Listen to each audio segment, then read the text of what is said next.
Bismillahirrahmanirrahim. Assalamualaikum warahmatullahi wabarakatuh.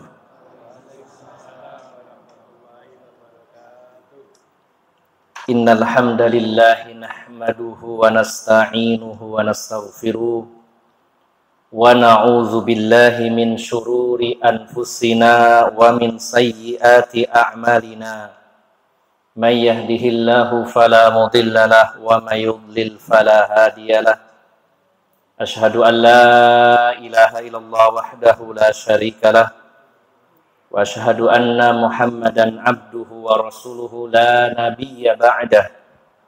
Sallallahu alaihi wa ala alihi wa ashabihi wa tabi'in wa tabi'it tabi'in wa man tabi'ahum bi ihsanin ila yaumiddin.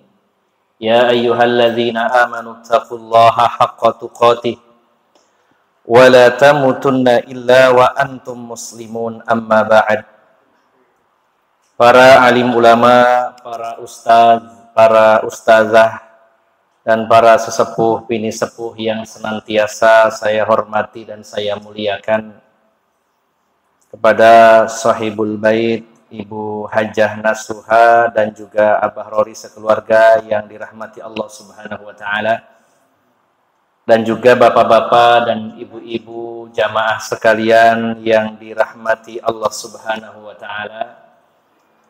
Rasa syukur yang sebesar-besarnya kita panjatkan kehadirat Allah Subhanahu wa taala atas pertolongan Allah pada malam hari ini. Kita duduk bersama di dalam majelis ilmu, kita duduk bersama di dalam majelis yang mubarakah, dan juga duduk di majelis yang merupakan salah satu taman surga Allah Subhanahu wa ta'ala.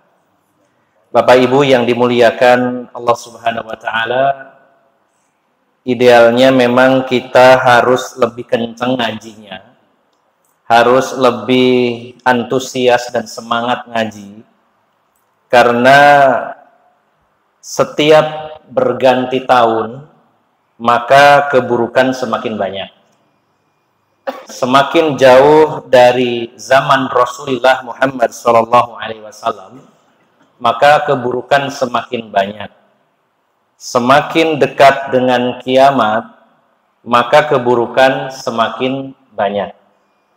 Tahun 2023 dibandingkan 2024 lebih dekat mana, Bu, dengan hari kiamat? 2024 ya pastinya ya.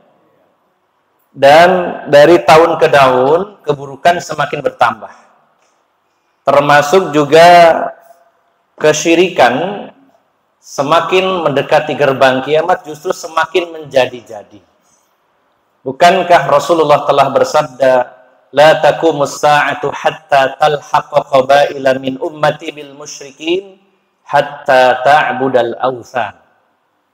Tidak akan terjadi kiamat sampai engkau menjumpai kabilah-kabilah dari umatku, umat Islam. Mereka kembali menjadi orang-orang yang berbuat syirik, sampai-sampai mereka menyembah berhala kembali. Jadi semakin hari semakin buruk, semakin bertambah tahun semakin buruk, sampai nanti yang tersisa adalah wa yabqa syirarun nasi wa fa'alaihim taqumus sa'ah. Sampai ada titik di mana yang tersisa adalah manusia terburuk yang pernah Allah ciptakan, dan kepada merekalah kiamat akan terjadi. Jadi secara umum, secara global, dari tahun ke tahun keburukan semakin banyak. Maka kita masuk di tahun 2024 lebih buruk dari 2023 secara umum. Ya, bicara secara umum, secara global, karena kalau secara spesifik misalkan di satu tempat tertentu mungkin bisa jadi lebih baik, atau juga nanti diselingi adanya orang-orang baik.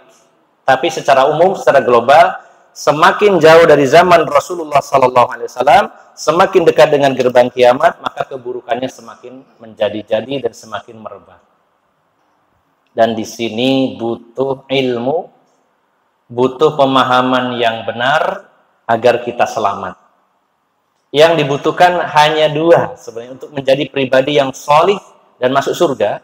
Dibutuhkan hanya dua. Yang pertama, ilmu yang benar. Yang kedua, pengamalannya yang benar. Apa, Bu? Ilmu yang benar, cara mengamalkannya benar. Karena banyak juga orang belajar ilmu, tapi ilmunya tidak benar. Bisa jadi begitu. Dan kita tidak pernah merasa paling benar, tapi sedang berjuang, berusaha mencari kebenaran, berusaha untuk menjadi orang yang benar. Justru kalau kita merasa benar dan paling benar, maka ini adalah bentuk ujub. Merasa diri suci ini dilarang oleh Allah Subhanahu wa taala. Allah menyatakan, "Wala tuzakku anfusakum huwa a'lamu bimanittaqo."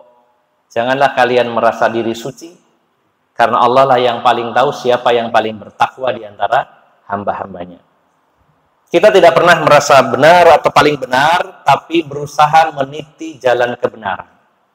Dan syarat untuk menjadi orang yang salih dan salihah adalah dua. Yang pertama, memiliki ilmu yang benar. Yang kedua, diamalkan secara benar. Jadilah orang-orang yang salih. Maka pada malam hari ini kita berupaya dan berusaha untuk mencari pelajaran dan ilmu yang benar. Mudah-mudahan Allah mengabulkan keinginan dan cita-cita kita untuk mendapatkan ilmu yang benar, kemudian dibimbing oleh Allah Subhanahu wa taala mengamalkannya secara benar. Amin. Bapak Ibu yang dimuliakan Allah Subhanahu wa taala, pada pertemuan terakhir kita sudah membahas tentang isti'adzah, minta perlindungan.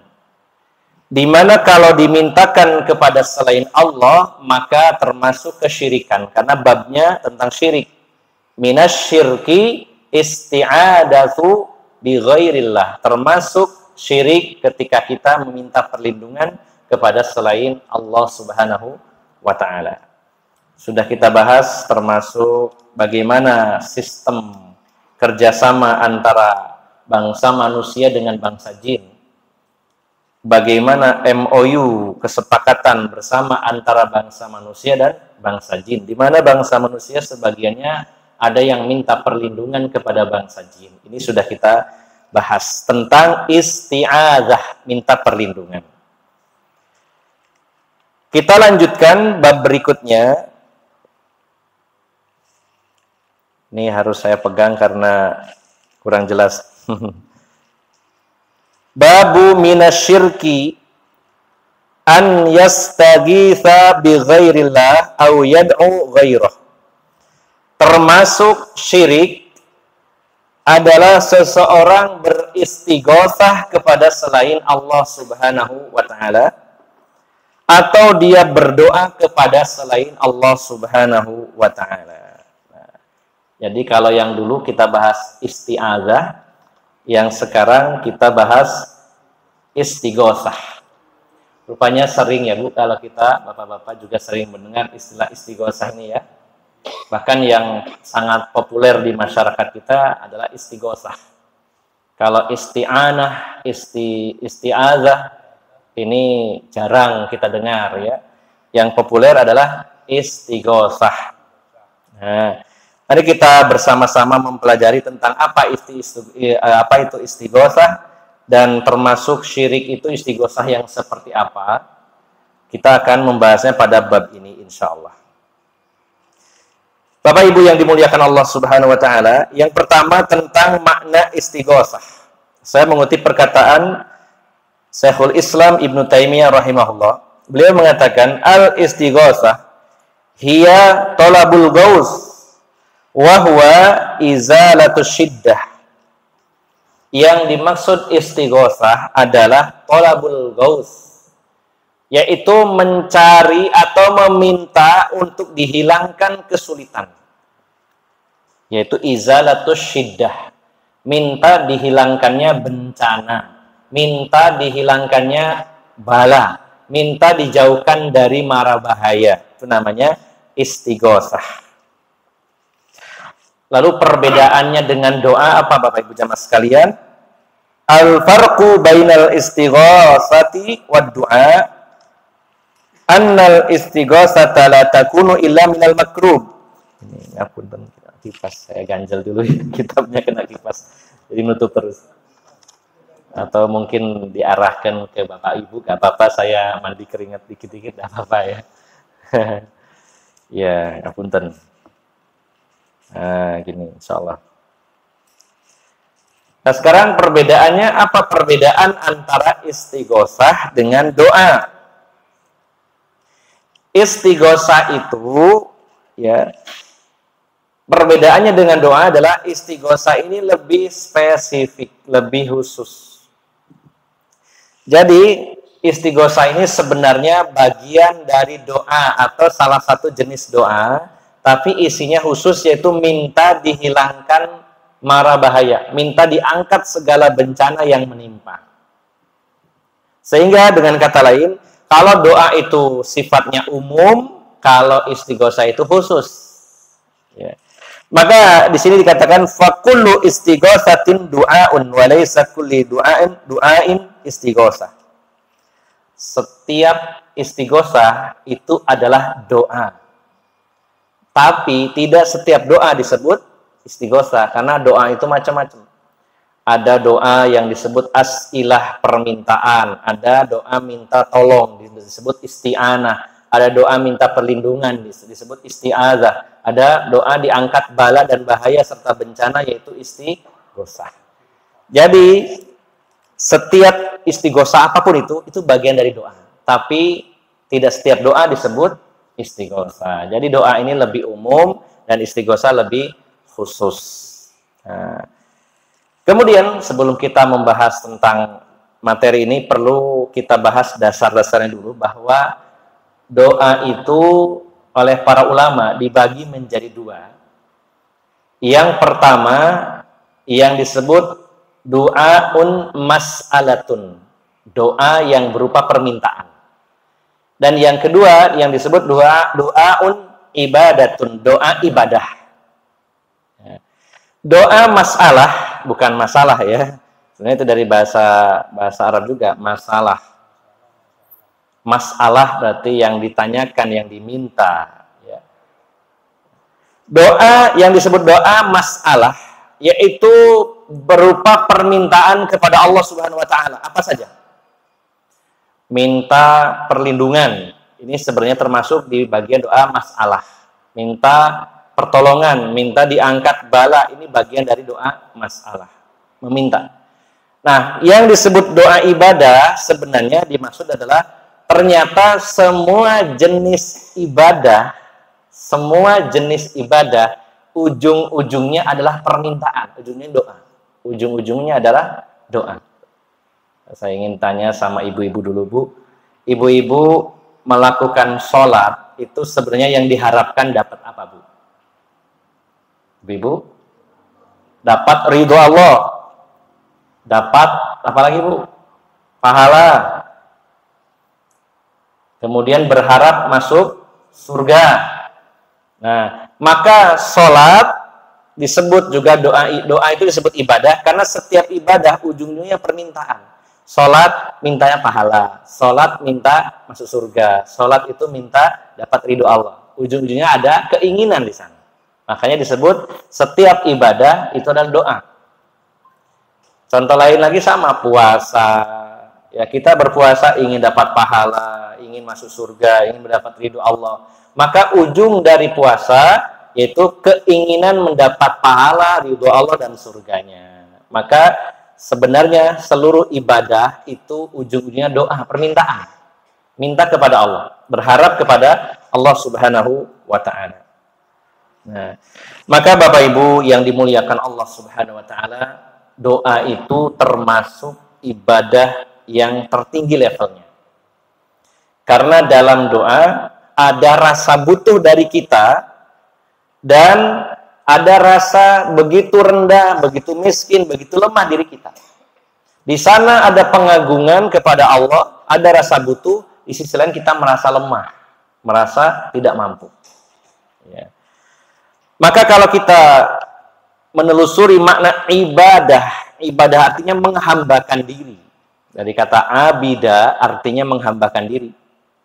Namanya menghambakan diri itu berarti punya tuan. Tuannya itu yang dia agungkan, yang dia butuhkan, dia bahkan merasa rendah, merasa miskin, merasa kecil, merasa butuh.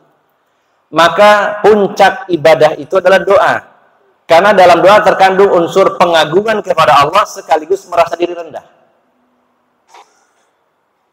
Semakin orang itu semakin lemah, semakin banyak doanya dan semakin khusyuk doanya. Jadi kalau kita ini sekarang lagi ditimpa musibah, itu ada hikmahnya. Salah satunya doa kita lebih sering dan lebih khusyuk. Coba ibu-ibu, saat banyak uang dengan nggak punya uang, apalagi dililit utang, kira-kira doanya banyak mana, Bu? Coba, wah, ini punya uang itu ya, tahes nih, nyantai, wis, ono duit kok sembarang bisa dituku. Barang duit ka ono, ya Allah, nangis-nangis sama Allah. Biasanya nggak tahajud jadi tahajud. Biasanya dungoy sekedarnya sekilas. Ya. Ketika nggak punya uang, dungoan itu sampai tangannya itu nggak menentok gerak. Ya Allah, saking nopo butuh ini gitu. Saat sehat dengan sakit banyak berdoa lebih banyak mana, Bu? Sakit, ya. Sehat terus main terus sehat, makan sembarang, ngelencer sendiri barang sakit, prek. Ya Allah, terus apalagi sudah sakit diobati kemana-mana tidak sembuh, datangi dokter yang model gimana pun tidak sembuh, doanya itu semakin kencang. Ya seperti yang pernah saya contohkan ya, udah sering saya contohkan sederhana, perbedaan orang punya duit sama enggak itu beda.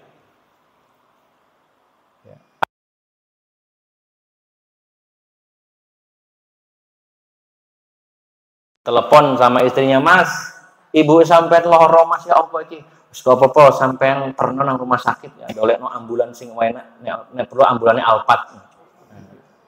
Wis nyampe rumah sakit ternyata ibu kudu opname, oh gak apa-apa, dolekno kelas VVIP. Wis urusan duit gampang gitu ya. Masuklah ruangan VVIP dengan segala fasilitasnya. Terus telepon lagi masuk, ternyata obatnya luaran gitu. Ya apa nang luar negeri iki? Wis beres, gampang kali tak transfer, wis gampang. Terus begitu, opname iki seminggu Mas kayane entek akeh, gak apa-apa beres aman. Itu yang punya duit. Nek pas gak punya uang, ya, belas ya. Dompet itu koyo kopiah gak ono isine, plek gitu ya. Iki dompet apa kopiah gak ono isine. Ditelepon, Mas, ibu sampean loro, ya Allah. Iki kudu nang rumah sakit, wis terus disebut nama Allah terus. Ya apa iki kudu opname pisan, ya Allah, terus begitu ya. Apalagi tahu obatnya mahal, dokternya mahal, wis langsung mlebu masjid salat donga. Ya Allah, kula mboten gadah yatra ya napa niki, langsung. Nah, biasanya umumnya begitu. Makanya doa itu bentuk penghambaan diri yang tertinggi. Kenapa? Merasa butuh kepada Allah. Di antara seluruh ibadah, doa itu paling puncaknya karena di situ kita mengagungkan Allah, meyakini Allah Maha Kaya, Allah Maha Mampu, Maha Kuat, dan kita lemah, kita butuh sama Allah. Makanya makna as-shalah hiya ad-du'a. Makna salat itu adalah doa. Kalau kita cari referensi apapun, mayoritas para ulama menerjemahkan atau mengartikan, mendefinisikan salat, as-shalah hiya ad-du'a. Salat yang merupakan ibadah paling utama, itu maknanya adalah doa. Saat sholat itu selain lisan kita meminta kepada Allah dari awal doa, ya setelah takbir doa pertama doa iftitah, disebutnya doa iftitah. Baca Al-Fatihah di sana ada doa juga, ihdinas siratal mustaqim, siratal ladzina an'amta 'alaihim ghairil maghdubi 'alaihim waladdallin. Amin, bukan kampanye ya saya. Ya, ini populer ya, di amin. Sampai yang lawannya nggak mau amin gitu ya. Nah, ini aneh ini. Ini sampai diganti kobul gitu. Jadi ingat pentol kabul saya jadinya malahan ya. Ya amin, artinya memang kabulkanlah ya Allah, perkenankanlah ya Allah. Nah, maka sholat itu isinya banyak dengan doa. Okay? Jadi ini sebagai dasar bahwa doa itu adalah ibadah yang paling tinggi. Makanya Rasulullah menyatakan ad-du'a'u huwal ibadah. Doa adalah ibadah. Dalam hadis yang lain, ad-du'a'u mukhul ibadah. Doa adalah otaknya ibadah. Dan doa itu ada doa masalah, permintaan, ada doa ibadah. Artinya setiap ibadah ujung-ujungnya doa, meminta. Nah, istighosah ini salah satu jenis doa yang spesifik di mana isinya adalah minta dihilangkan bala, musibah, keburukan yang sedang menimpa. Bapak Ibu yang dimuliakan Allah Subhanahu wa taala, ada pertanyaan Ibu. Kalau memang minta dihilangkan bahaya, boleh nggak kita minta tolongnya kepada manusia? Pertanyaan saya supaya nggak ngantuk, interaktif aja. Menghilangkan bahaya, boleh apa tidak Bapak Ibu jamaah sekalian? Atau kita sedang tertimpa musibah, tertimpa bencana, kita minta tolong dihilangkan kepada manusia, hukumnya boleh apa buatan? Misalkan begini ya, saya tenggelam, nggak bisa berenang, terus tolong ya. Ini saya sedang tertimpa musibah ini ya, tenggelam, terus minta bantuan supaya dihilangkan musibah saya dengan cara ditolong. Kira-kira boleh apa buatan? Boleh, boleh kalau ini ya. Nah, ini. Ya, kemudian kita di tengah jalan dibegal, dirampok, ya dirampok. Ini kan sedang kena bala ini, musibah. Tiba-tiba ada polisi ya, pakai mobil patroli, klip terus kita minta dihilangkan, Pak polisi ini ada rampok, tolong dihilangkan, diusir, ditangkap. Itu boleh apa buatan Bu? Boleh. Nah, kalau secara bahasa minta dihilangkan bahaya, minta dihilangkan musibah itu namanya istighosah secara bahasa. Nah, lalu yang dimaksud dengan istighosah yang syirik itu bagaimana Bapak Ibu jamaah sekalian? Karena tidak semua istighosah kepada selain Allah lalu dikatakan syirik. Nah, definisi yang mudah, ini saya ambil poin-poin saja karena cukup banyak ini pembahasannya, saya stabiloin poin-poin inti ya. Istighosah yang termasuk syirik, minta dihilangkan mudarat atau bahaya yang syirik, dan bahkan termasuk syirik besar, syirkul akbar adalah minta kepada selain Allah sesuatu yang hanya Allah saja yang mampu menghilangkannya.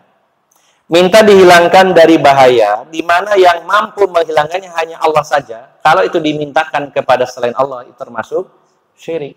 Jadi perkara yang hanya Allah yang mampu menghilangkannya, yang lain tidak mampu, lalu dimintakan kepada yang lain. Harusnya kepada Allah, dia minta kepada yang lain. Tapi dalam perkara yang lain ini tidak mampu sebenarnya, tapi tetap dia minta dihilangkan tadi.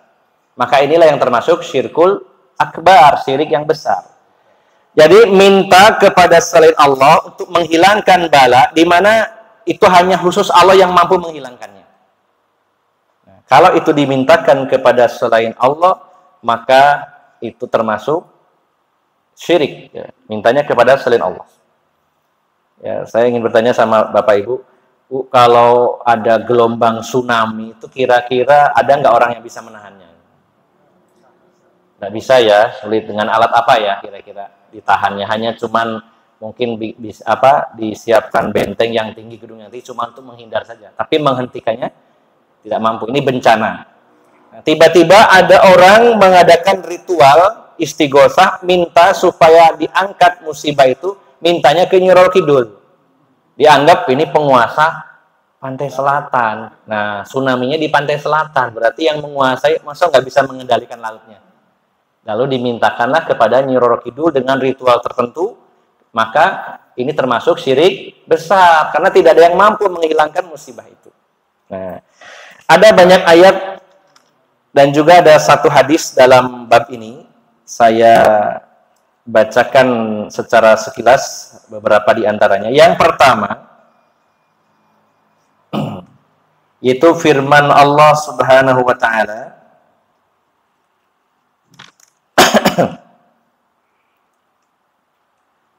Surat Yunus ayat 106 dan 107. Surat Yunus surat 10 ayat 106 107. Allah Subhanahu wa taala berfirman, "Wala tad'u min dunillahi ma la yanfa'uka wa la yadurruka. Fa in fa'alta fa innaka idzam minadh dhalimin.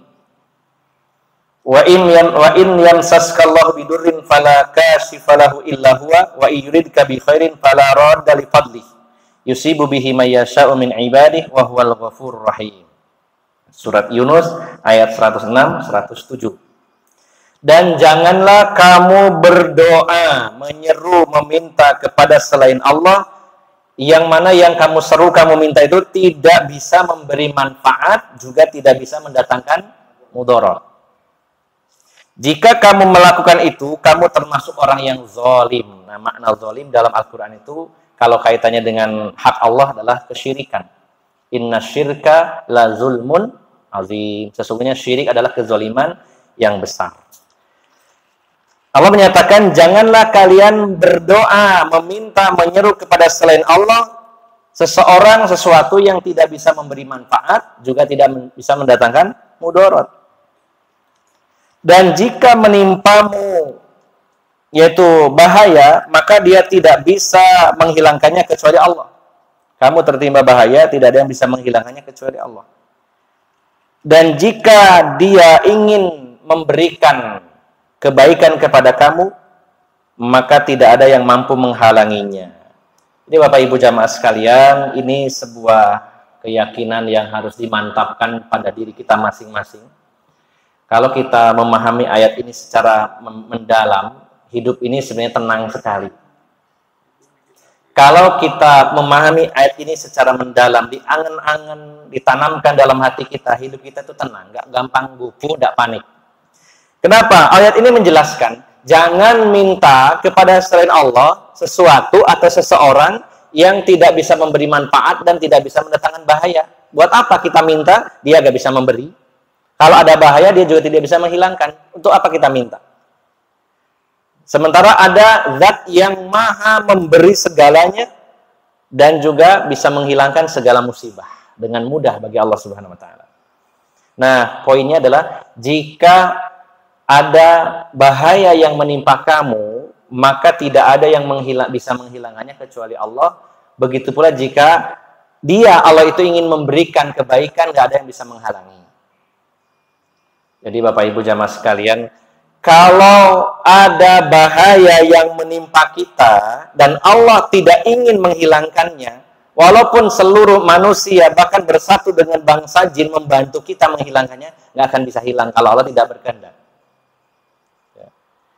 Ini betul-betul diyakini. Kalau Allah tidak menginginkan kita ini selamat, atau artinya kita dapat musibah, mau ditolong siapapun tidak ada yang bisa. Tapi sebaliknya, kalau Allah memberi anugerah, memberi kebaikan, kalau Allah ingin, dihalangi oleh seluruh manusia di dunia ini, dan juga bersekongkol dengan bangsa jin, menghalangi, nggak akan pernah bisa. Nah, ini dalam kehidupan kita banyak ditemui perkara-perkara yang secara nalar, secara hitungan kita, kayaknya nggak mungkin, tapi bagi Allah mungkin. Wah, kayaknya ini meskipun pilih yang nomor ini, tapi kayaknya nggak bisa, ya kecurangannya terlalu banyak. Ya, sakjane menurut hitungan kayak aneh sing nomor siji itu menang. Kampanye mana? Tapi kalau banyak sekali ya konspirasi, banyak sekali kecurangan, kayaknya nggak masuk, nggak mungkin menang. Nah, dalam hal ini Bapak Ibu jamaah sekalian, kita harus tanamkan bahwa kalau Allah ingin seseorang jadi pemimpin, kalau Allah mau, nggak ada yang bisa menghalangi. Dihalangi oleh seluruh dunia, siapa yang menghalangi? Kalau Allah ingin menunjuk seseorang ini jadi pemimpin ini, kata Allah, kamu harus jadi. Nggak ada yang bisa menghalangi siapapun, seluruh dunia. Jangankan se-Indonesia, seluruh dunia bersatu, nggak akan bisa menghalangi kemauan Allah. Tapi kalau Allah tidak menginginkannya, kayaknya ini jangan jadi pemimpin dulu lah. Ya. Kalau Allah tidak mau, didukung oleh seluruh dunia sekalipun, tidak akan bisa. Kekuasaan Allah mutlak, tidak bisa diganggu-gugat, tidak ada yang bisa melawan Allah Subhanahu wa taala. Makanya kita banyak berjuang dan banyak berdoa kepada Allah Subhanahu wa taala yang maha berkehendak, yang maha berkuasa. Kalau memang menurut Allah, memang ini kami uji lagi, nggak menang, nggak masalah. Kalau Allah memang menginginkan itu, pasti yang terbaik. Tapi kalau kita sebagai manusia berharapnya, mudah-mudahan kita diberi anugerah pemimpin negeri ini yang soleh, ya, yang membawa kemakmuran, menjadi sebab kemakmuran dan lain-lainnya. Pasti kita berharap seperti itu. Ini contoh saja. Nah, maka Bapak Ibu jamaah sekalian, kenapa kita harus minta kepada sesuatu atau seseorang yang dia tidak bisa bermanfaat atau memberikan manfaat dan juga tidak bisa menghilangkan mudarat? Contohnya seperti orang-orang musyrikin Mekah dulu minta manfaat dan minta dihilangkan musibahnya kepada berhala-berhala. Jangankan menghilangkan musibah, lalat nempel di hidungnya berhala itu tidak bisa nyeblek. Ya, tidak bisa. Digambarkan oleh Al-Quran. Jangankan menghilangkan bahaya dan mudarat, ya, hanya sekedar lalat yang nemplok atau nempel di hidungnya berhala tadi yang berupa patung, dia nggak bisa menghilangkannya. Bagaimana akan menolong manusia? Nah, maka poin dari ayat tadi adalah seperti itu. Jangan meminta berdoa termasuk istighosah kepada seseorang atau sesuatu yang tidak bisa memberi manfaat dan juga tidak bisa atau mengangkat mudarat, ya. Dan ini ada beberapa ayat yang senada. Salah satunya saya tambahkan lagi dalam surat Al-Ankabut ayat 17.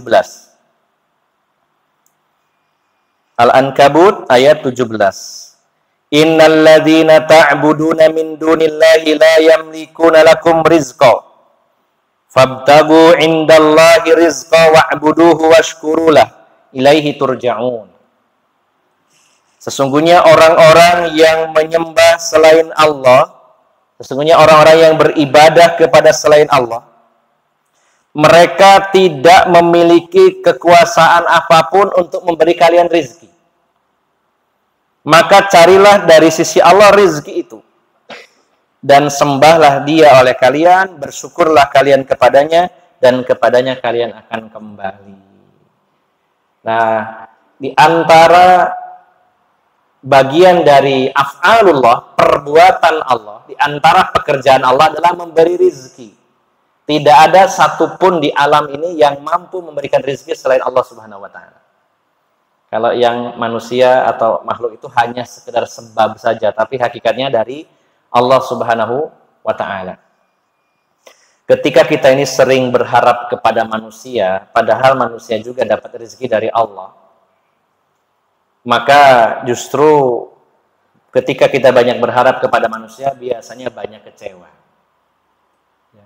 Tapi Ustadz, biasanya yang ngasih duit saya kan orang ini. Ya betul, secara sebab saja. Tapi hakikatnya yang menggerakkan hati orang ini adalah Allah Subhanahu wa Ta'ala.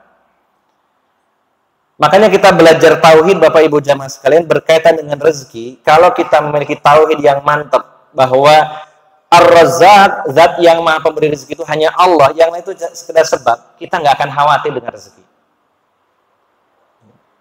Tidak khawatir nanti suami saya kalau pensiun terus pendek umur, terus saya makan apa? Nah, bingung ya. Ada yang seperti itu. Wah, nanti kalau saya ini di PHK dari pekerjaan saya, terus saya makan apa? Nah, ini hal-hal yang seperti ini hendaknya kita hapuskan dalam kamus diri kita, bahwa Allah yang maha pemberi rezeki dan Allah berkuasa memberikannya dan sudah menjatah rezeki kita sampai kita meninggal dunia. Tidak ada orang meninggal dunia dan rezekinya ketinggalan. Orang ini sudah mati tapi ini kurang 1 miliar hartanya, enggak. Sudah lengkap itu ya. Nggak akan ada yang terlewat. Pernah saya kisahkan, ini kisah nyata ya, pernah disampaikan juga, mengulang kembali. Ada orang cemplung sumur, masuk sumur, kemudian ditolong oleh orang-orang, diangkat, dikiranya meninggal, ternyata pingsan. Ya. Pingsan, kemudian siuman, dikasih minum 1 gelas. Nah, namanya orang habis kecelakaan kaget Pak ya, kasih minum biasanya. Ya, orang habis jatuh, habis tenggelam gitu Pak, sumurnya nggak ada airnya, ya kering, duk jatuh. Diambil sama orang-orang, kemudian dikira meninggal, ternyata masih hidup, siuman, diberi minum. Setelah itu ditanya, gimana Mas ceritanya sampean kok bisa nyemplung sumur? Oh gini ya, saya akan melakukan apa namanya, reka ulang gitu ya. Istilahnya apa reka ulang itu Pak? Ya, simulasi. Apa? Rekonstruksi. Jadi begini ceritanya ya, saya contohkan, ini sumurnya di sana ya, saya jalan, terus saya kepleset, terus masuk lagi, nyemplung lagi, meninggal beneran. Jadi lagi reka ulang, meninggal. Nah, ternyata rezekinya yang ketinggalan tadi adalah air 1 gelas. Ya, disempurnakan oleh Allah. Ini belum waktunya karena ada rezekinya 1 gelas minum kan. Dia akan lengkap.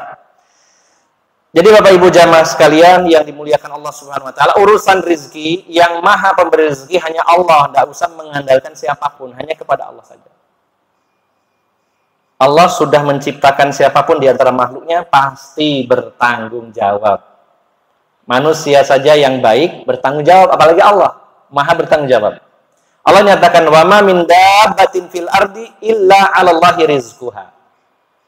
Tidak ada satupun binatang yang melata di atas muka bumi kecuali Allah berikan rezeki kepadanya. Bahkan makhluk-makhluk yang kita anggap lemah tetap Allah kasih rezeki. Kita bersyukur manusia diberikan kemampuan lebih daripada makhluk yang lain. Kalau kali panjenengan Pak lihat ini cecek nggak ya? Merayap tapi mangsanya makanannya bisa terbang. Logikanya kan harusnya yang memangsa yang terbang ya, yang diem yang dimakan. Nah ini yang makan itu yang merayap, tapi yang dimakan terbang. Tapi saya sering menjumpai cicak itu gendut. Apalagi musimnya laron itu, masya Allah, cicaknya gendut. Padahal nggak betul S1 nih. Tapi warak nih, masya Allah. Rezekinya Allah, luar biasa. Ya. Contoh lain laba-laba bikin sarang itu kan. Nunggu Pak di situ Pak diam ya. Kalau nggak ada yang melintas nyantol nggak makan, tapi Allah kasih makan. Subhanallah. Apalagi manusia, makhluk yang paling mulia, pemakmur dan khalifah di muka bumi, Allah sudah tanggung jawab ngasih rezeki kita.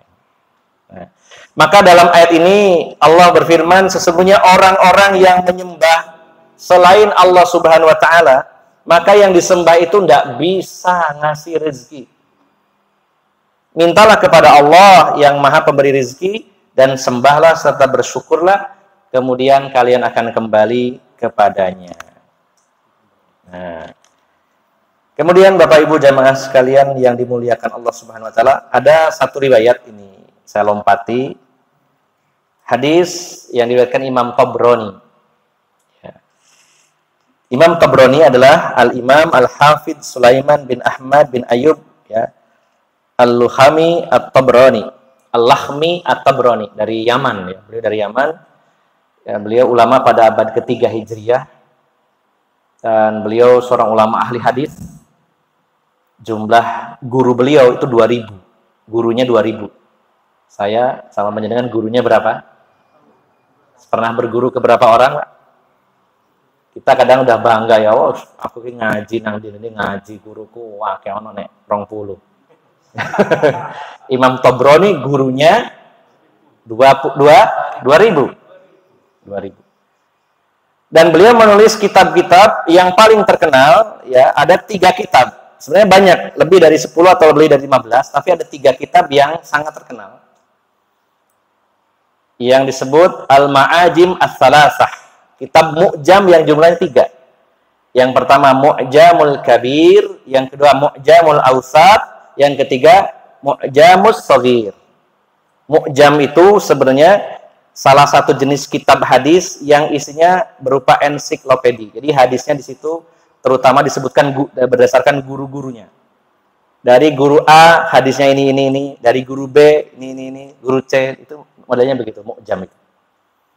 Nah, yang Mu'jamul Kabir ini ada 60.000 hadis Nabi. Yang Mu'jamul Kabir ya, kitab Mu'jam yang besar ada sekitar 12 jilid dan isinya 60.000 hadis. Setiap hadisnya disebutkan di situ, sejarahnya bagaimana, para rawi hadisnya siapa saja, ada biografinya. Itu namanya Mu'jam. Itu menunjukkan keluasan ilmu Imam Tabrani. Ya, ini ahli hadis. Kita sering mengenalnya cuma Imam Bukhari, Imam Muslim, Imam Ahmad, kemudian imam-imam yang menulis kitab sunan ya seperti Sunan Tirmidzi, Nasai, Ibnu Majah, Abu Dawud. Kemudian ada Musnad Imam Ahmad. Nah, penulis Mu'jam salah satunya adalah Imam Tabrani ini. Dan Mu'jamul Awsat ini lebih singkat, isinya ada yaitu 30.000 hadis. Masya Allah, luar biasa. Ya. Jadi beliau seorang ulama dan pakar dalam bidang hadis. Beliau menyampaikan sebuah hadis. Beliau mengatakan, annahu kana fi zamanin Nabi sallallahu alaihi wasallam munafiqun yu'zil mu'minin. Di zaman Rasulullah sallallahu alaihi wasallam ada orang munafik yang sering menyakiti Rasulullah sallallahu alaihi wasallam dan kaum mukminin. Bapak Ibu masih ingat nama tokoh munafik yang paling menonjol atau pentolannya munafik di Madinah siapa Pak? Bapak Ibu? Abdullah bin Ubay bin Salul. Abdullah bin Ubay bin Salul. Nah, yang dimaksud dalam hadis ini dalam syarahnya penjelasannya adalah Abdullah bin Ubay. Di zaman Nabi ada seorang munafik yang sering menyakiti kaum mukminin.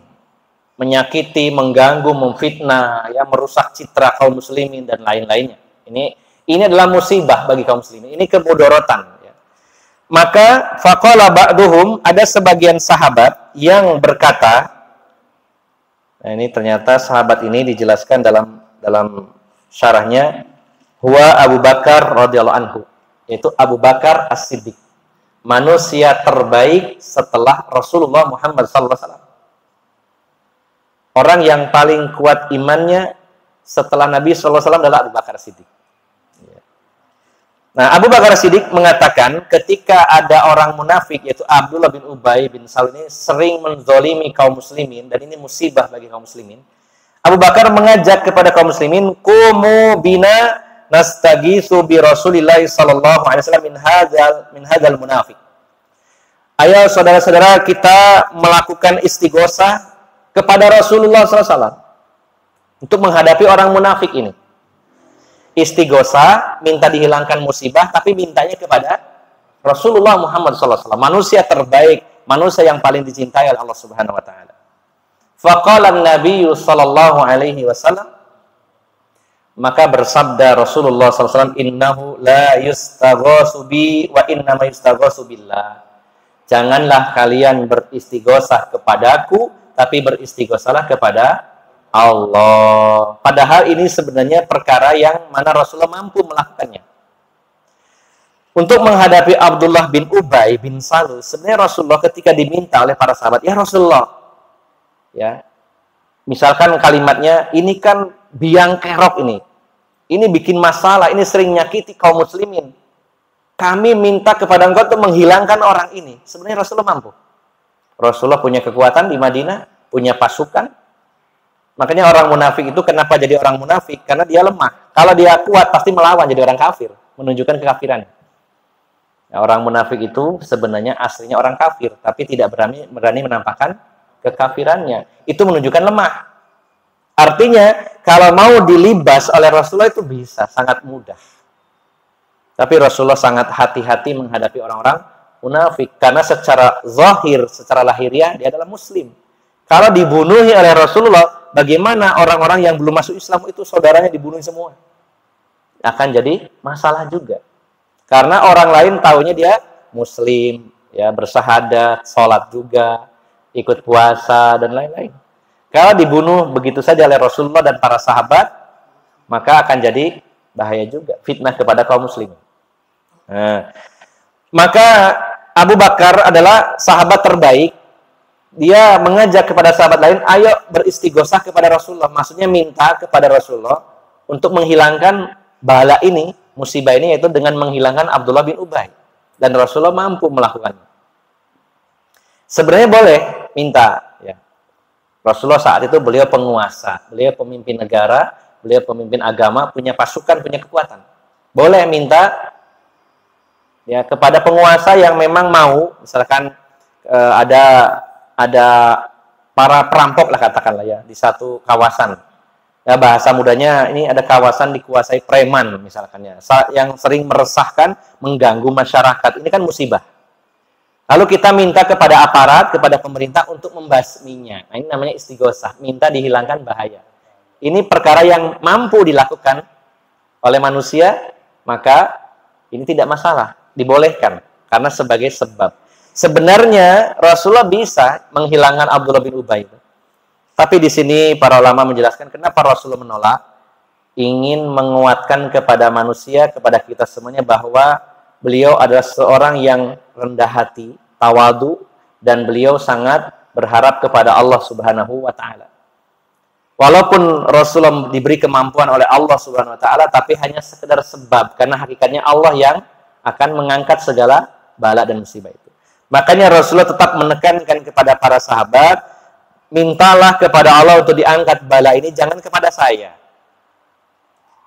Ini Rasulullah masih hidup, Rasulullah melarangnya. Rasulullah masih hidup, beliau melarangnya.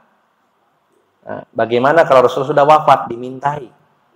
Nah, ini yang perlu kita perhatikan Bapak Ibu jamaah sekalian. Waktu hidup saja Rasulullah tidak mau. Jangan beristighosah kepada saya, beristighosah langsung kepada Allah. Karena istighosah adalah bagian dari doa. Doa adalah ibadah. Ibadah hanya kepada Allah. Boleh minta kepada manusia dalam hal-hal yang dia mampu melakukannya. Dan itu tidak termasuk kesyirikan bila kita yakin tetap yang nolong Allah. Ini sekedar sebab. Kalau manusia mampu melakukannya. Kalaupun manusia tidak mampu melakukannya, tapi secara umum yang lain mampu, maka boleh juga. Maksudnya gini, Bu. Ada orang tidak mampu, tapi kalau secara umum manusia ada yang mampu. Nah, ini boleh. Contoh begini. Tadi kasusnya tenggelam. Kita minta tolong. Nah, yang kita minta tolong nggak bisa berenang. Bisa nggak ngasih bantuan? Nggak bisa, nggak mampu. Tapi termasuk syirik apa tidak kalau minta tolong dia? Tidak termasuk. Karena secara umum, kalau berenang, menolong orang tenggelam, manusia secara umum bisa. Ada yang bisa, ada yang tidak. Maka kalau kita yang minta kepada yang tidak bisa, tapi yang lain bisa, ini tidak termasuk syirik. Jadi istighosah yang syirik itu adalah minta dihilangkan bahaya bala kepada sesuatu, kepada seseorang selain Allah, yang mana yang hanya mampu itu hanya Allah saja melakukannya. Yang lain tidak mampu. Ya. Ketika Allah saja yang mampu melakukan itu semua, lalu dimintakannya kepada yang lain, inilah yang termasuk kesyirikan. Nah, yang terakhir Bapak Ibu jamaah sekalian yang sangat memprihatinkan adalah pada hari ini, kesyirikan itu sudah masuk, bahkan sudah mendarah daging dengan kaum muslimin, dan banyak yang berbahaya itu adalah yang dikemas dengan acara agama. Saya pernah baca ini berita, betul-betul ini. Saya masih ingat beritanya dari Cyber News, ya, atau mungkin pemberitaan yang lainnya. Tribun biasanya kalau yang paling banyak ya, Tribun News ya. Ini saya baca di Cyber News. Saya masih ingat kejadian Merapi ya, meletus ya. Nah, diberitakan tokoh masyarakat mengadakan ritual di sana. Dan waktu diwawancarai atau waktu disorting, diliput, apa yang dikatakan oleh tokoh agama ini? Dia mengatakan kita ke sini berkumpul mengadakan ritual untuk meminta kepada Allah Subhanahu wa taala agar menghilangkan bencana yang ada di Gunung Merapi ini. Dan untuk syaratnya kita akan memendam 2 kepala sapi yang jantan dan betina untuk persembahan kepada Sing Baurekso. Nah, ini campur jadinya, Pak. Jadi mintanya kepada Allah, dilindungi dari mara bahaya, tapi adzabah menyembelihnya untuk selain Allah. Jadi akhirnya terselubung kesannya, oh ini loh yang datang loh pakai baju koko, pakai kopea, bahkan nanti jenggote, terus tokoh agama, ya, dan juga mintanya kepada Allah dan juga berdoa kepada Allah. Tapi ada ritual mendem 2 kepala sapi jantan dan betina, yang tadi ditujukan untuk persembahan kepada Sing Baurekso. Jadinya akhirnya di situ ada ritual kesyirikannya. Nah, ini yang ada di tengah-tengah masyarakat. Kita percampur adukan antara yang baik, yang hak dengan yang batil, antara yang tauhid dengan kesyirikan. Maka disinilah pentingnya kita belajar tentang syirik agar tauhid kita tidak terkontaminasi, tercampuri dengan perbuatan syirik. Dan kita targetkan mudah-mudahan Allah Subhanahu wa taala masih memberikan umur, kesempatan kepada kita untuk mengilmui apa itu tauhid, apa itu jenis-jenis syirik, lalu kita diselamatkan oleh Allah Subhanahu wa taala dari segala perbuatan syirik, yang salah satunya adalah al-istighosatu bi ghairillah, istighosah kepada selain Allah Subhanahu wa taala. Ini yang bisa kami sampaikan Bapak Ibu jamaah sekalian, singkat tapi mudah-mudahan bisa dipahami, dan mulai detik ini kita hanya beristighosah saja kepada Allah Subhanahu wa taala. Kita perbanyak ketika ada musibah membaca Ya Hayyu Ya Qayyum bi rahmatika astaghits. Ini yang dibaca Rasulullah SAW ketika beliau istighosah kepada Allah Subhanahu wa taala. Ya Hayyu Ya Qayyum bi rahmatika astaghith. Wahai Allah yang maha hidup dan maha berdiri sendiri, tidak butuh yang lainnya.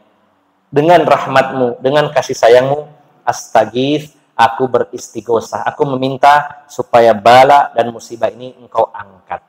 Maka boleh kita juga beristighosah kepada Allah, meminta agar bala yang menimpa negeri kita ini segera diangkat oleh Allah Subhanahu wa ta'ala. Momen-momen seperti ini bolehlah kita beristighosah, karena memang pada faktanya negeri kita banyak sekali bala, bencana. Baik itu bencana alam, ataupun bencana sosial, bencana ekonomi, bahkan bencana politik mungkin bisa jadi.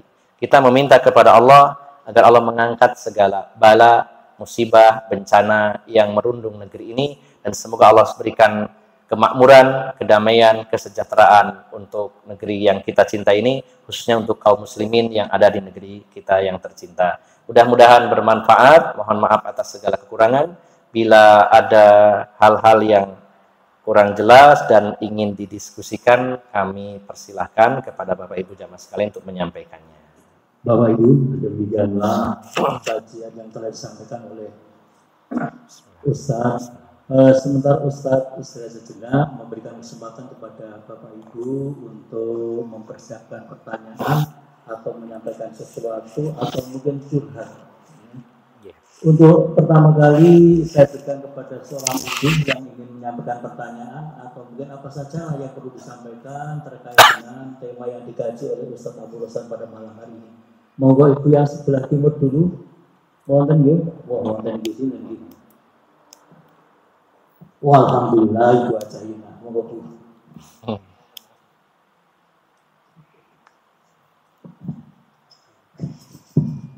Bismillahirrahmanirrahim. Assalamualaikum warahmatullahi wabarakatuh. Waalaikumsalam warahmatullahi wabarakatuh. Terima kasih Ustaz atas kesempatannya.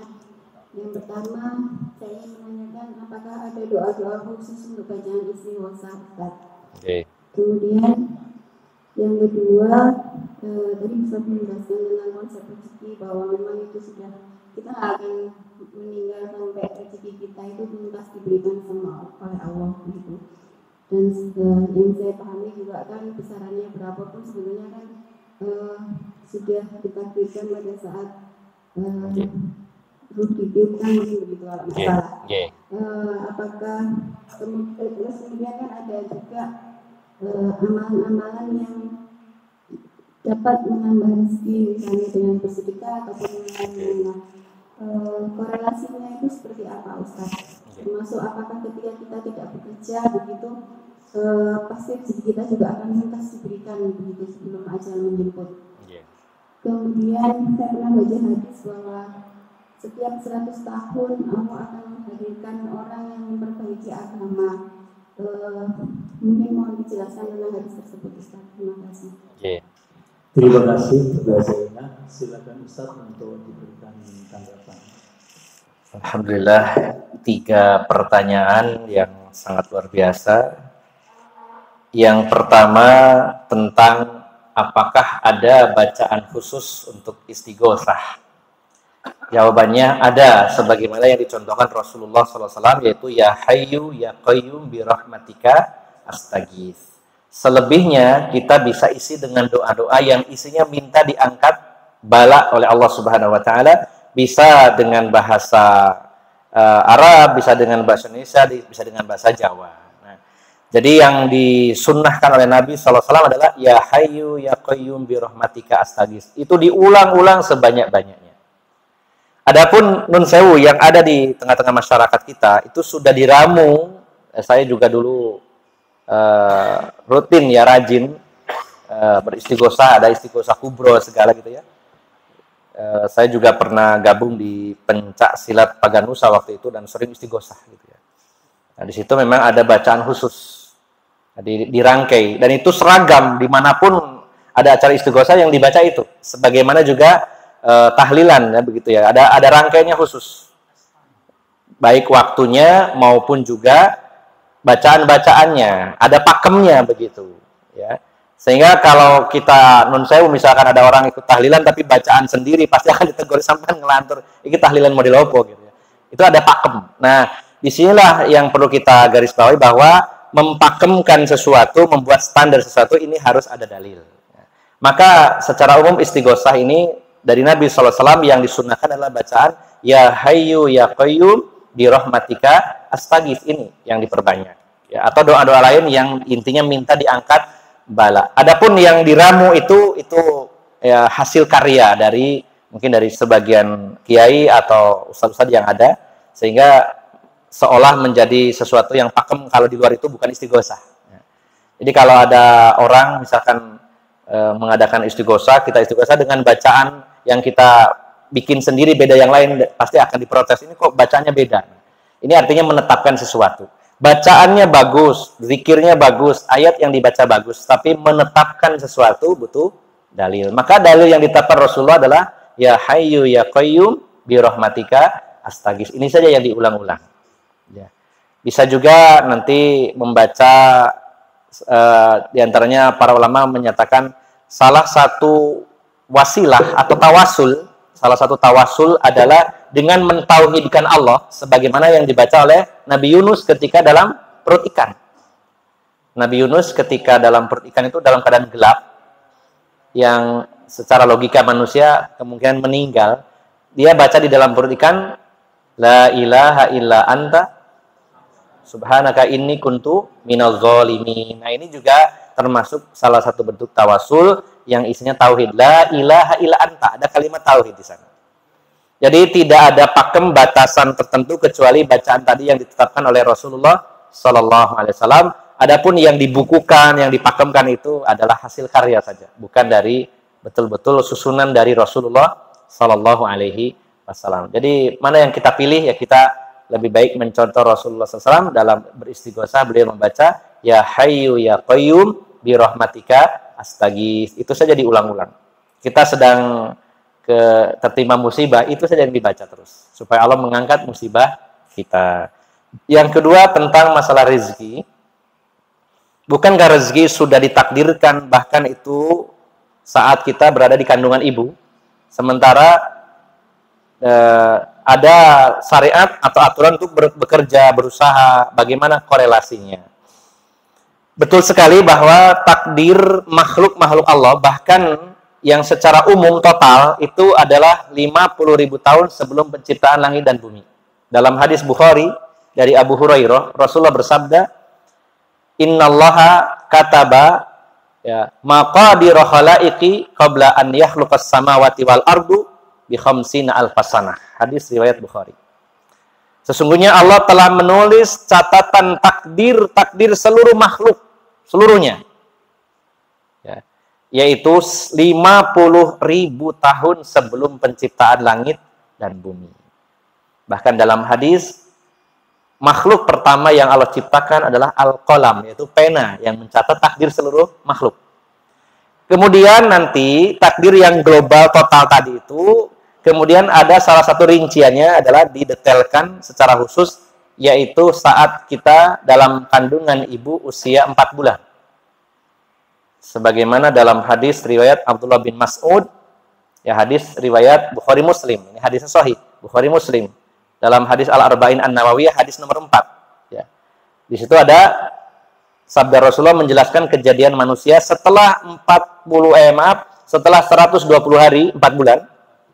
Maka Rasulullah menyatakan wa yursalu ilaihil malak. Allah mengutus seorang malaikat. Ya. Fayanfuhu fihi ruh, lalu ditiupkan ruh.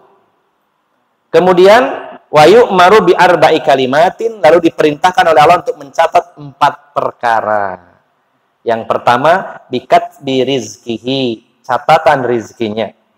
Yang kedua, wa amalihi, amalnya. Yang ketiga, wa ajalihi, ajalnya. Yang keempat, sakiyun au sa'idun, yaitu bahagia dan susahnya. Ada 4 perkara. Rizki, amal, kemudian ajal, dan bahagia atau tidaknya. Bahagia atau susahnya. Ini sudah ditetapkan oleh Allah Subhanahu wa Ta'ala. Pertanyaannya, nah kalau sudah ditetapkan, terus buat apa kita kerja? Kan sudah ditetapkan. Gitu ya. Nah, sama dengan kita juga sudah ditakdirkan pinter. Nggak usah sekolah, harus mesti pinter. Gitu ya. Ya. Maka Bapak Ibu jamaah sekalian, jawabannya adalah betul. Ya, ini termasuk rukun iman yang ke-6, takdir. Kita percaya bahwa rezeki kita sudah ditakdirkan oleh Allah. Kita percaya. Tapi yang jadi masalah adalah kita tidak tahu takdir kita. Dirahasiakan oleh Allah Subhanahu wa taala. Yang kita tahu adalah Allah dan Rasulnya memerintahkan kita untuk melakukan sebab-sebab dapat rezeki. Walaupun tidak semua rezeki harus dengan sebab. Ada rezeki yang didapatkan dengan usaha, ada rezeki yang didapatkan tanpa usaha. Pernah nggak Bapak Ibu jamaah sekalian dapat rezeki tanpa usaha, bahkan nggak mikir sama sekali? Sering ya? Kadang sudah mau tidur itu ya sudah kemulan. Tok jam 9. Iki enten akikoh putra kulo. Wah, dibuka itu sate, gulai lengkap 2 lagi. Nah, tidak pernah minta kepada Allah malam itu, bahkan nggak pernah kepikir, tapi datang rezeki. Itu contohnya rezeki tanpa sebab, tanpa bekerja. Tapi ada rezeki yang didapatkan dengan berusaha. Nah, maka bukan berarti kita harus berdiam diri dengan mengatakan nanti kan rezeki datang sendiri. Ya. Bahkan dalam Al-Quran Allah menyatakan fa'idha faragta fansob. Kalau selesai satu pekerjaan, lakukan pekerjaan lain. Jadi orang muslim jangan jadi kaum rebahan dan saya nggak boleh males. Selesai satu ada lagi selama kita kuat. Ya. Insya Allah Bapak Ibu jamaah sekalian sehat nanti badannya kalau banyak gerak ya. Ya. Saya itu punya sakit asam urat sama kolesterol itu dulu cukup sering kumat itu. Ternyata Allah kasih kesembuhannya itu karena ngarit, sering ngarit. Pernah kaku nggak sembuh-sembuh diobati. Saya buat ngarit, terus ngasih makan ayam tiap hari. Saya cek lagi, kaget loh. Dulu asam urat saya 13, kok sekarang cuma 35 gitu ya. Ini salah satu sebab saja ya. Jadi Islam mengajarkan kita harus banyak aktivitas positif yang bermanfaat. Baik bermanfaat bagi dunia maupun akhirat. Harus dua-duanya. Jangan akhirat kok rajin sholat, rajin ngaji, gak belum kerja. Ya jangan. Ya. Dua-duanya harus dicari sebabnya. Kenapa? Oh, Ustaz kan sudah ditakdirkan rezeki pasti datang. Masalahnya kita tidak tahu.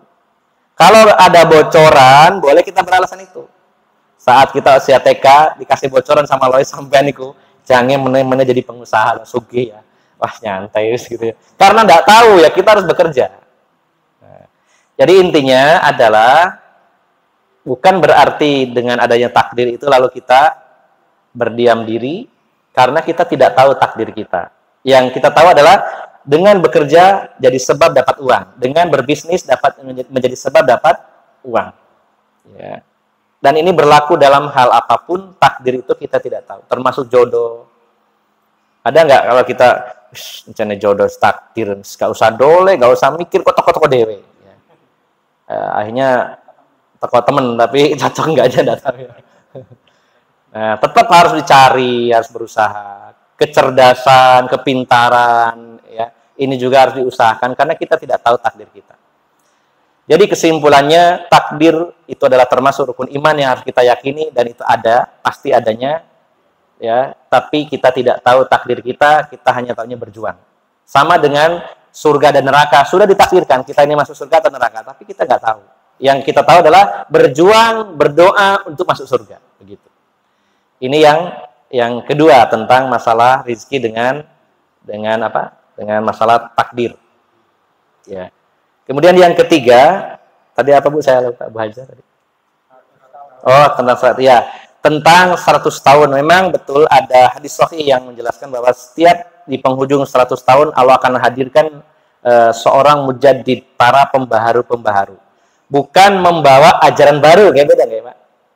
Mujaddid secara bahasa pembaharu, artinya sunnah Nabi, ajaran Nabi yang sudah melemah, sudah terpuruk, sudah dipadamkan, dihidupkan kembali. Itu maksudnya mujaddid, ya. Bukan membawa ajaran baru, beda. Tapi memperbaharui. Beda ya antara membawa yang baru dengan memperbaharui. Ya, kalau dalam dunia kendaraan atau peralatan itu namanya restorasi, gitu ya. Restorasi, ini pedang ini sudah umurnya ratusan tahun, sudah jamuran apa sudah karatan terus diperbaiki, diperbaharui. Tapi barangnya tetap itu. Nah itu akan ada setiap di penghujung 1 abad. Wallahu alam ya, mudah-mudahan karena ada beberapa analisa dari para ulama bahwa runtuhnya khilafah Islamiyah itu pada tahun 1924, tepatnya bulan Maret bulan Maret 1924. Berarti kalau 100 tahunnya adalah 2024. Mudah-mudahan ya ada kabar gembira bagi kita semuanya, banyak hal kebaikan ya. Walaupun tadi saya di awal katakan bahwa secara umum, secara global semakin mendekati kiamat semakin buruk, tapi Allah akan munculkan setiap 100 tahun, 1 abad para pembaharu yang mengajak kepada kaum muslimin untuk kembali kepada ajaran Rasulullah Muhammad SAW. Dan nanti sesi terakhirnya adalah kemunculan Imam Mahdi yang memimpin dunia Islam, yang diperkuat dengan diturunkannya Nabi Isa alaihis salam. Ini adalah seorang pembaharu di akhir zaman yang akan membawa menjadi sebab datangnya keadilan dari Allah Subhanahu wa taala. Jadi hadis itu ada dan sahih. Kita tunggu saja, mudah-mudahan ya, di zaman kita hidup ini bisa merasakan manisnya kemenangan-kemenangan dari Allah Subhanahu wa taala. Amin. Demikian wallahu a'lam bishawab. Terima kasih Ustaz. Untuk kesempatan yang berikutnya diberikan kepada Bapak. Barangkali untuk bapak-bapak ini yang ada yang perlu disampaikan. Kalau tidak ada, barangkali saya mewakili Ustaz ya. Sebagaimana kita tahu bahwa banyak orang, bahkan kita ini yakin setiap saat berdoa. Yakin doa yang kita panjatkan pada Allah itu biasanya sama, tetapi belum juga dikabulkan. Kalau itu yang terjadi, sebenarnya apa sih Ustaz yang perlu dievaluasi? Ya, itu yang pertama. Kemudian yang kedua, pertanyaan kedua, bahwa dikabulnya atau cepat dikabulnya doa seseorang itu apakah dilihat dari siapa yang berdoa, ataukah caranya atau adabnya? Itu saja Ustaz, singkat, terima kasih. Ya, pertanyaannya bagus. Jadi berkaitan dengan bab doa juga ada kaitannya dengan tema.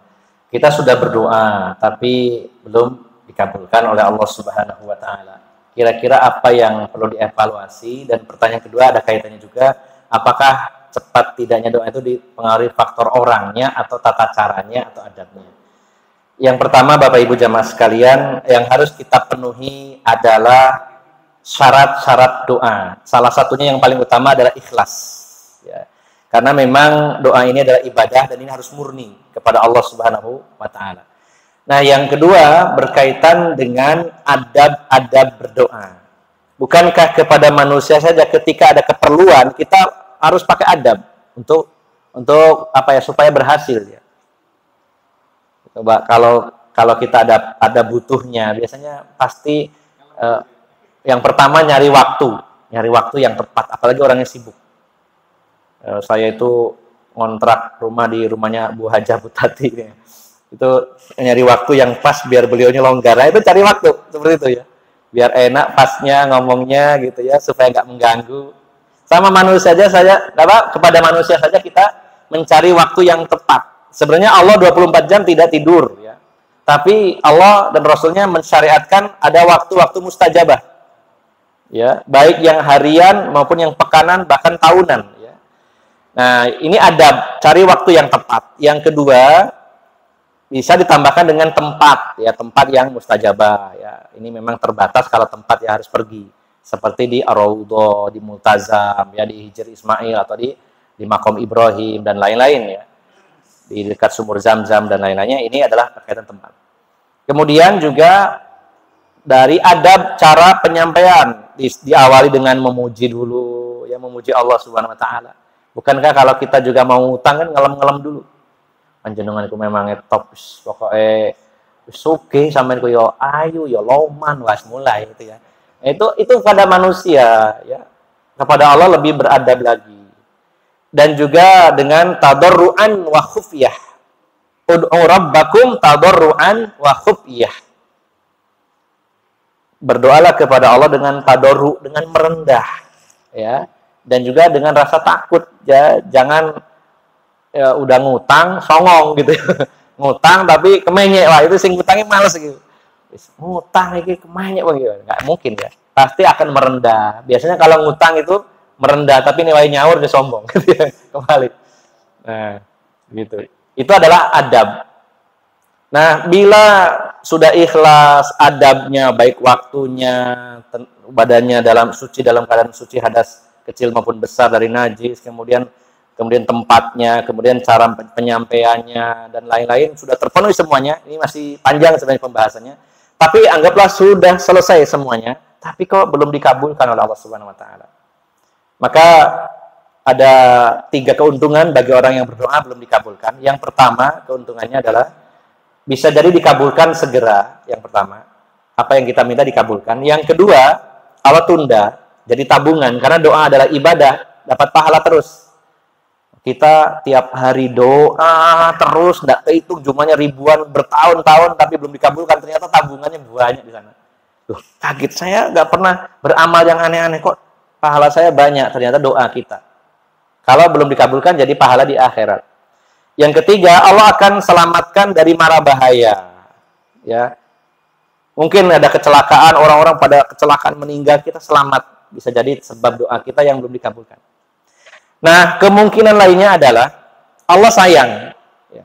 Karena apa? Karena kalau orang itu selalu dikabulkan doanya, bisa jadi dia sombong. Kenapa ada orang itu doanya ada dikabulkan, ada tidak? Supaya juga tidak sombong. Kalau setiap doa mandi, wah hebat ya aku ya. Setiap dungo dikabulkan, ada kemungkinan juga khawatir ujub. Atau kemungkinan lainnya, Allah Maha tahu kita belum siap dengan apa yang kita minta. Kalau dikasih kita belum siap. Harus kita yakini bahwa ada di antara 2 sifat Allah yang menonjol dalam bab doa ini. Yang pertama, Allah itu Maha Kaya. Yang kedua, Maha Pengasih, penyayang. Bahasa kitanya, Allah itu soge, ya loman. Nggak ada yang bisa membuat Allah itu tidak mampu. Ya. Allah kaya dan loman. Kalau manusia cuma kaya tapi pelit, nggak bisa ngasih. Wong soge tapi pelit, ya nggak bisa ngasih. Wono iki wong loman tapi melarat ya. Ya opo ya. Nah, kalau Allah itu dua-duanya ada, ya kaya, ya dermawan, kenapa nggak dikasih? Sangat mungkin kita belum siap dengan pemberian Allah yang kita minta tadi. Allah menunggu kita siap. Ya, sebagaimana nun sewu contoh sederhananya, bapak-bapak misalkan nih diberi rezeki oleh Allah banyak, mantun oleh landasan, Pak. Wah, apa? Jual tanah dapat 2 miliar. Terus anaknya yang cowok usia kelas 5 SD minta, "Ya, aku tukokno motor Ninja 250 cc." Uang ada, ayah pasti sayang anaknya, tapi nggak dibelikan. Kenapa? Ini urung wayahe le. Kok sampai nek wis SMA, tuku loro tak tukokno. Apakah anak akan bilang, "Wes sampean pelit, Pak," ngene ya. Sugi, iki bapakku ya kan. Nah, karena ada pertimbangan ini belum siap. Mungkin ya kalau saya pribadi gini, ya Allah, dungo ya Allah, moga-moga bisa sugi, kok nggak sugi-sugi, mungkin nek sugi aku sombong. Nah, pikiran kita seperti itu mungkin ya. Jadi kita berbaik sangka kepada Allah Subhanahu wa taala. Dan satu poin lagi bahwa doa itu dilarang oleh Rasulullah adalah isti'jal. Jadi salah satu larangan dalam berdoa adalah isti'jal. Kalau ketika ditanya oleh para sahabat, "Mal isti'jal ya Rasulullah?" Apa isti'jal itu? Yaitu seseorang yang mengatakan qad da'autu falam ara an yastajibu li. Isti'jal itu artinya tergesa-gesa dalam berdoa, yaitu orang yang ketika berdoa berkali-kali lalu dia mengatakan, "Saya sudah berdoa, kok nggak dikabulno ya?" Nah, ucapan ini adalah isti'jal, kita harus sabar. Minta lagi sampai nanti Allah melihat, oh kita siap, udah dikasih insyaallah. Dan juga masih banyak hikmah-hikmah yang lainnya. Namun pada intinya adalah Allah Maha Kaya, Maha Mampu, dan Allah Maha Dermawan. Tapi kalau belum dikasih, berarti ada tujuan yang sangat baik untuk kita semuanya.